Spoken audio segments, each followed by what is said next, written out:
தமிழ்நாட்டில் குறுக்கும் நெடுக்குமாக மக்கள் சிக்கலுக்காக நடைப்பயணம் மேற்கொண்டவர் வைகோ என கூறியுள்ள முதலமைச்சர் மு.க.ஸ்டாலின், காந்தியின் நடைப்பயணம்தான் சமூகத்தில் தாக்கத்தை ஏற்படுத்தியதாகவும், போதைப் பொருளை ஒழிக்க நடுவண் மாநில அரசுகளின் ஒருங்கிணைப்பு தேவை எனவும் தெரிவித்துள்ளார். தன்னுடைய பொது வாழ்க்கையில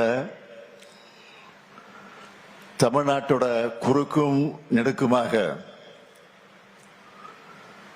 தன்னுடைய காலடி படாத இடமே இல்லை என்று சொல்லுகிற அளவுக்கு மக்கள் பிரச்சனைகளுக்காக நடைபயணம் செஞ்சவர் நம்முடைய அருமை அண்ணன் வைகோ அவர்கள். இது மாதிரியான பயணங்களில் என்ன பயன் என்று சிலர் கேட்கலாம். காந்தியின் நடைபயணமும் மாவோவின் நடைபயணமும் வரலாற்றில் புரட்சி ஏற்படுத்தியிருப்பது போல அந்த தாக்கத்தை அவங்க உணரணும். இப்படியான நடைபயணங்கள் தான்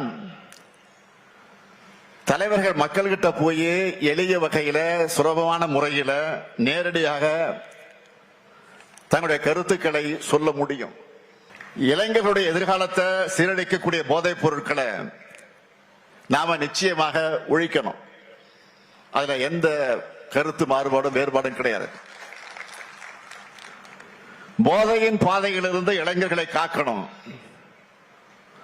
அதற்காக அரசு பல்வேறு நடவடிக்கைகளை எடுத்துக்கிட்டு இருக்கு.